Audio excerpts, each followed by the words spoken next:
गए थे पहला चुनाव। जेएमएम में आते ही चमक गया सितारा। 2024 के चुनाव में पूर्व मुख्यमंत्री चंपाई सोरेन के बेटे बाबूलाल सोरेन को था हराया। ग्राम प्रधान से राज्य के मंत्री तक का सफर किया था तय। नमस्कार, आप देख रहे हैं खबर स्तंभ और आज हम बात कर रहे हैं घाटशिला के विधायक रहे रामदास सोरेन की। घाटशिला के विधायक रहे रामदास सोरेन ने 44 साल के लंबे राजनीतिक सफर के बाद मंत्री पद की कुर्सी तक पहुंचने में सफलता पाई थी। रामदास सोरेन ने पार्टी में पंचायत स्तर का कार्यकर्ता होने से लेकर राज्य सरकार के कैबिनेट में शामिल होने तक का मुकाम हासिल किया। चंपाई सोरेन के झामुमो छोड़ने के बाद अगस्त 2024 में रामदास सोरेन पहली बार मंत्री बने। इसके बाद दूसरी बार जनवरी 2025 में वे मंत्री बनाए गए। रामदास सोरेन का जन्म 1 जनवरी 1963 को पूर्वी सिंहभूम जिले के घोराबांधा गांव में हुआ था और वे एक मध्यम वर्गीय किसान परिवार से ताल्लुक रखते थे। उनकी पत्नी का नाम सूरजमणि सोरेन है। रामदास सोरेन के 2 पुत्र और 1 पुत्री है। पुत्री बैंक ऑफ इंडिया दिल्ली में मैनेजर है, वहीं एक बेटा यूपीएससी की तैयारी कर रहा है। रामदास सोरेन मूल रूप से पैतृक गांव के रहने वाले थे, लेकिन इनके दादा रोजगार के सिलसिले में घोड़ाबांधा चले गए थे, जहां टाटा टेल्को में इनके दादा कर्मचारी थे। इसके बाद पूरा परिवार घोड़ाबांधा में बस गया। रामदास सोरेन के पिता वर्षों तक घोड़ाबांधा में ग्राम प्रधान रहे।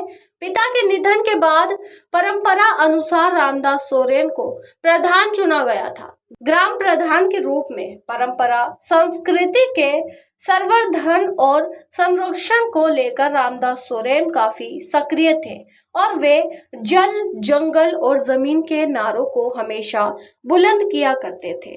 झामुमो में वो जमशेदपुर ब्लॉक कमेटी में एक सामान्य कार्यकर्ता के रूप में जुड़े थे और इसके बाद वे जिला कमेटी के सदस्य बने, फिर जिला सचिव और 1990 में जिला अध्यक्ष चुने गए। घाटशिला से विधायक रहते हुए भी वे काफी दिनों तक संगठन में जिला अध्यक्ष का दायित्व संभाले हुए थे।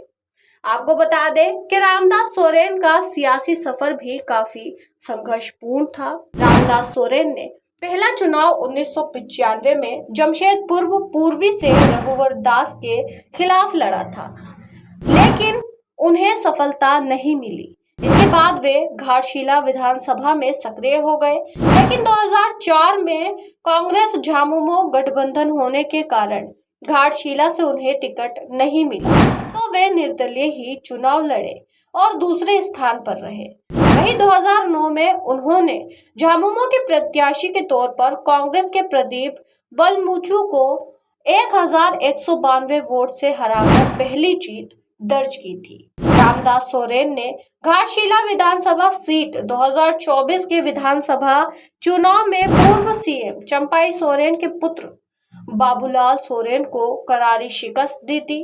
चंपाई कभी रामदास के काफी अच्छे मित्र हुआ करते थे, लेकिन चंपाई सोरेन के झामुमो छोड़कर भाजपा में जाने के बाद बीजेपी ने घाटशिला विधानसभा सीट से बाबूलाल सोरेन को रामदास सोरेन के खिलाफ उतारा था और ऐसे में अपने पुत्र बाबूलाल सोरेन को जिताने के लिए चंपाई सोरेन ने भी पूरी ताकत झोंक दी थी। लेकिन चुनाव परिणाम में रामदास सोरेन को 98,356 वोट मिले थे, वहीं भाजपा के बाबूलाल सोरेन को 75,910 वोट मिले, यानी 22,446 वोट से बाबूलाल सोरेन की हार हो गई थी।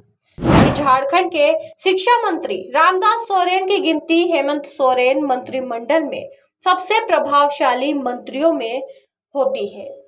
वहीं आपको बता दें कि झारखंड के शिक्षा मंत्री रामदास सोरेन की गिनती हेमंत सोरेन मंत्रिमंडल में सबसे प्रभावशाली मंत्रियों में होती थी। कोल्हान में पार्टी के लिए उनका कद बहुत बड़ा था। चंपाई सोरेन के बाद वे दूसरे सबसे बड़े नेता माने जाते थे। आदिवासी समाज के बीच उनकी एक अलग ही पहचान थी। 62 साल के रामदास सोरेन को उनकी सादगी, जमीनी स्तर पर जुड़ाव और जनसेवा के प्रति अटूट समर्पण के लिए हमेशा याद किया जाएगा।